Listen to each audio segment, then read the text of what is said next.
എൻ്റെ പേര് അനൂപ്. വീട് പാലക്കാട് അട്ടപ്പാടിയാണ്. അട്ടപ്പാടിയിലെ ഞാൻ കുറുമ്പ വിഭാഗത്തിൽപ്പെട്ട ഒരാളാണ്.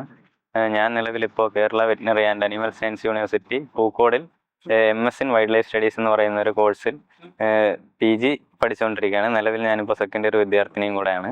അപ്പോൾ ഞാൻ നിലവിൽ നേരിടുന്ന ഏറ്റവും വലിയ പ്രശ്നങ്ങളിലൊന്നാണ് ഈ ഗ്രാൻസുമായി ബന്ധപ്പെടുന്ന പ്രശ്നങ്ങൾ.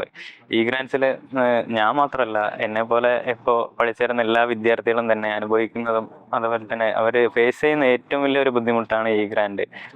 ഗ്രാൻഡ് എന്ന് വെച്ച് കഴിഞ്ഞാൽ നമുക്ക് ST പിള്ളേരെ അതുപോലെ തന്നെ SC ST കാറ്റഗറിയുള്ള എല്ലാ വിദ്യാർത്ഥിനികളെയും സപ്പോർട്ട് ചെയ്യാനും മുന്നോട്ട് കൊണ്ടുവരാനും വേണ്ടിയിട്ടാണ് ഈ ഒരു സ്കോളർഷിപ്പ് തുടങ്ങിയേക്കുന്നത് കേരളത്തിൽ.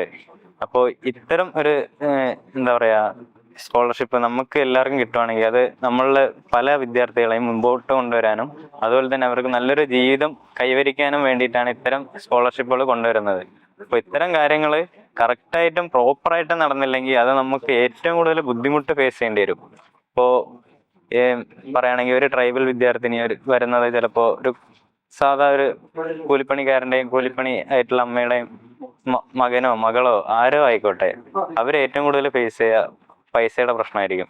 ഇപ്പോൾ ഒരു കുടുംബത്തിനെ നോക്കണമെങ്കിൽ തന്നെ ഒരു മാസം ഇപ്പോഴത്തെ ഒരു കണ്ടീഷനിൽ കറണ്ട് ബില്ല് മറ്റ് എല്ലാം നോക്കുകയാണെങ്കിൽ തന്നെ നമുക്കൊന്നും പ്രതീക്ഷിക്കാൻ പറ്റാത്തൊരു തുകയാണ് വരുന്നത്. അതിൻ്റെ ഇടയിൽ ഒരു വിദ്യാർത്ഥിയുടെ എന്താ പറയുക പഠനം അതുപോലെ തന്നെ ഫുഡ്, താമസം എല്ലാം നോക്കുകയാണെങ്കിൽ ഒന്നും കൊണ്ടും തികയാൻ പറ്റാത്തൊരവസ്ഥയിലേക്കാണ് പൊയ്ക്കൊണ്ടിരിക്കുന്നത് ഇന്നത്തെ ഒരു സിറ്റുവേഷനിൽ. എല്ലാത്തിനെയും വില കയറുന്നത് പോലെ തന്നെ നമ്മുടെ വിദ്യാഭ്യാസത്തിലും ഇപ്പോൾ പ്രൊഫഷണൽ കോളേജ് ആയിക്കോട്ടെ, ഇപ്പോൾ ന്യൂജൻ കോഴ്സുകളുണ്ട്.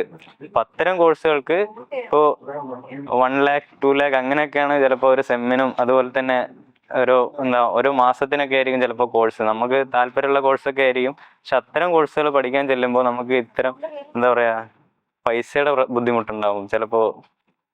അങ്ങനത്തെ കുറെ പ്രശ്നങ്ങളൊക്കെ സോൾവ് ചെയ്യാനൊക്കെ വേണ്ടിയിട്ടാണ് ഇത്തരം സ്കോളർഷിപ്പുകൾ നമ്മളെ ഹെൽപ്പ് ചെയ്യുന്നത്.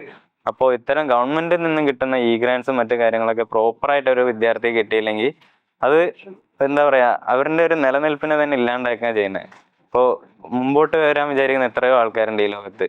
അപ്പൊ അവരില് നമ്മൾ ഇത്തരം ആൾക്കാരെ ഒഴിവാക്കണ പോലെയാണ് ഈ സ്കോളർഷിപ്പ് ഇപ്പൊ നടന്നുകൊണ്ടിരിക്കണേ. ഇപ്പൊ സമയത്ത് കിട്ടിയില്ലെങ്കിൽ ചിലപ്പോൾ ആ വിദ്യാർത്ഥി ഒരു കൂലിപ്പണിക്കാരന്റെ മകനാണെങ്കിൽ പറ്റില്ല, ചിലപ്പോൾ ഡ്രോപ്പ് ഔട്ട് ചെയ്യേണ്ടി വരും. അത്തരം സിറ്റുവേഷൻ ഉണ്ടാവാറുണ്ട്, ഇഷ്ടം പോലെ ഉണ്ടായിട്ടുണ്ട് കേരളത്തിലായിക്കോട്ടെ മറ്റ് സംസ്ഥാനങ്ങളിലൊക്കെ ഉണ്ടാവാറുണ്ട്. അപ്പൊ ഇത്തരം കാര്യങ്ങൾ പ്രോപ്പറായിട്ട് കൊണ്ടുവരാം.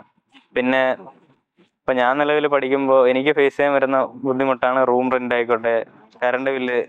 ഞാൻ സെപ്പറേറ്റ് റൂം എടുത്താണ് താമസിക്കുന്നത്, ഹോസ്റ്റൽ സൗകര്യം ഇല്ലാത്തതുകൊണ്ട് തന്നെ.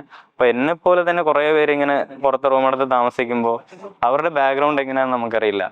ചിലപ്പോ അച്ഛനമ്മ ഇല്ലാത്ത കുട്ടികളൊക്കെ ഉണ്ടാവും.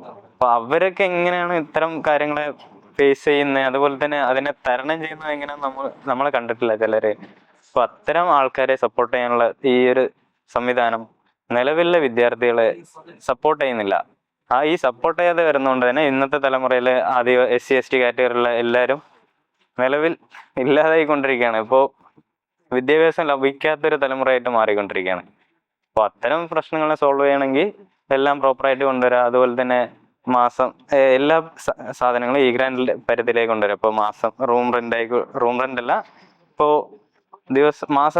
മാസം നമുക്ക് ഇത്ര രൂപ ഉണ്ടാവും, 1000 ആണ് ഇപ്പോൾ ആക്കിയിട്ടുള്ളത്. അത് കുറച്ചുകൂടെ കൂട്ടിയിട്ട് അവർക്ക് എന്തെങ്കിലും പുസ്തകമോ അഡീഷണൽ ആയിട്ടുള്ള എന്തെങ്കിലും സോഴ്സും കാര്യങ്ങളൊക്കെ സ്റ്റഡി മെറ്റീരിയലിൻ്റെ ഇത് വാങ്ങാൻ ഉണ്ടാവും. അത്തരം കാര്യങ്ങളിൽ നമ്മൾ എന്താ പറയുക ഫോക്കസ് ചെയ്തിട്ട് അതിലേക്ക് കൂടുതൽ കാര്യങ്ങളെ ഇമ്പോർട്ട് ചെയ്ത് കഴിഞ്ഞാൽ ഇപ്പോൾ നമ്മുടെ നിലവിലെ ഒരു സിറ്റുവേഷൻ മാറിയിട്ട് നല്ല ബെറ്റർ ആയിട്ടുള്ളൊരു കണ്ടീഷനിലേക്ക് മാറാനുള്ള ചാൻസ് കൂടുതലാണ് ഇന്നത്തെ തലമുറയിൽ. അപ്പോൾ പലരും നമ്മളെ പോലെ തന്നെ മുമ്പോട്ട് വരണം എന്ന് ആഗ്രഹിക്കുന്നുണ്ട്. പക്ഷെ അത്തരം ഒരു സിറ്റുവേഷനിലേക്ക് എത്തിപ്പെടാൻ പറ്റുന്നില്ല.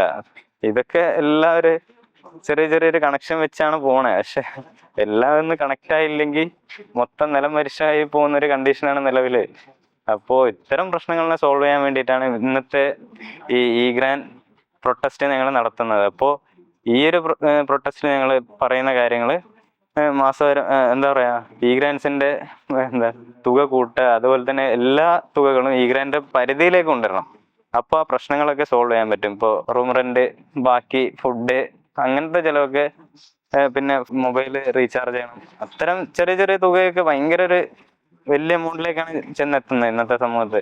അപ്പൊ ഇതൊക്കെ നമ്മൾ പ്രോപ്പറായിട്ട് കണ്ടും മനസ്സിലാക്കിയും അവരിലേക്ക് നല്ല രീതിയിൽ ഒരു നല്ലൊരു വിഷൻ ഉണ്ടെങ്കിൽ നമുക്ക് ഈ കാര്യത്തിന് നല്ലൊരു സക്സസ്സിലേക്ക് എത്തിക്കാൻ പറ്റും. അപ്പോൾ ഇതൊക്കെയാണ് ഞങ്ങൾ മുമ്പോട്ട് വയ്ക്കുന്ന ആശയങ്ങൾ. അപ്പോൾ ഇത്തരം കാര്യങ്ങളിൽ ഗവൺമെന്റ് എടുക്കേണ്ട ഏറ്റവും വലിയൊരു കാര്യം ഇപ്പൊ നിലവിലുള്ള PG ആയിക്കോട്ടെ, PhD സ്കോളേഴ്സ് ആയിക്കോട്ടെ, അവർക്ക് ചില സ്ഥലങ്ങളിൽ എന്താ പറയാ, അവർക്ക് പഠിക്കാനുള്ള വിഷയത്തിന്റെ താല്പര്യത്തിൽ അവർ പോയി പഠിക്കും. ഇപ്പോൾ റിസർച്ച് ഫീൽഡ് ആയിക്കോട്ടെ, റിസർച്ച് ഫീൽഡിലൊക്കെ നമ്മൾ നിൽക്കണമെങ്കിൽ അത്തരം ഒരു പാഷനേറ്റോടെ ആയിരിക്കും നമ്മൾ നിൽക്കുക. അപ്പം അത്തരം ഒരു ഇതിലേക്ക് നമ്മൾ പോകുമ്പോൾ റിസർച്ചിൽ നമുക്ക് JRF എഴുതിയെടുക്കേണ്ടി വരും, നെറ്റ്, അങ്ങനത്തെ കുറേ ഗേറ്റ് ഒക്കെ ഉണ്ട്. അത്തരം എക്സാം ഒക്കെ പാസ്സായിട്ട് വരുന്ന വിദ്യാർത്ഥിനികളാണ്. അപ്പൊ അവർക്ക് എന്തായാലും മാസം വരുമാനം ഉണ്ടാവും. മാസ വരുമാനം നെറ്റ് JRF ഒക്കെ കിട്ടുന്ന പോലെ തന്നെ പ്രോപ്പറായിട്ട് അവർക്കും കിട്ടുന്നില്ല. പിന്നെ അവർക്ക് എന്താ പറയാ, അവരെ പോലെ തന്നെ PG പഠിക്കുന്ന ആൾക്കാർക്കും പോസ്റ്റ് മെട്രിക് ഹോസ്റ്റലുകളില്ല. അപ്പൊ അത്തരം സ്ഥലങ്ങളിൽ നമുക്ക് പോസ്റ്റ് മെട്രിക് ഹോസ്റ്റലുകൾ കൊണ്ടുവരാം. പിന്നെ പരമാവധി ആൾക്കാർ അവിടെ എന്താ പറയാ നല്ലൊരു കണ്ടീഷനിലേക്ക് വെക്കാം. ഇപ്പൊ പുറമേ നിന്നൊരു പ്രശ്നം വരാത്ത രീതിയിൽ ഇപ്പൊ ഫുഡ്, ബാക്കി കറണ്ട്, വെള്ളം എല്ലാം സുരക്ഷിതമാണെങ്കിൽ, അവര് സേഫ് ആയിട്ടുള്ള ഒരു കണ്ടീഷനിൽ ആണ് ഉള്ളെങ്കിൽ അവർക്ക് എന്തായാലും സക്സസ് ചെയ്യാൻ പറ്റും. പിന്നെ ബാക്കി നമ്മൾക്ക് പഠിക്കുക എന്നുള്ളൊരു കടമ മാത്രമേ ഉള്ളൂ. അതും കൂടെ ചെയ്ത് കഴിഞ്ഞാൽ ഡെഫിനറ്റ്ലി എവറിത്തിങ് ഈസ് നല്ലതായിരിക്കും. അതാണ് പോസ്റ്റ് മെട്രിക് ഹോസ്റ്റൽ കൊണ്ടുവരാ.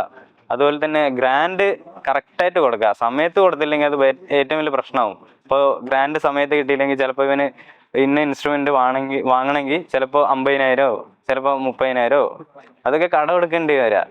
അപ്പോൾ ഇത്രയും നമ്മളിങ്ങനെ എടുക്കും തോറും എന്താ അതൊരു വലിയൊരു എമൗണ്ട് ആയി മാറിക്കൊണ്ടിരിക്കുകയാണ്. അപ്പൊ അതൊക്കെ പരമാവധി കുറയ്ക്കാൻ പറ്റും ഈ ഗ്രാൻഡ് ഒക്കെ കിട്ടുകയാണെങ്കിൽ തന്നെ.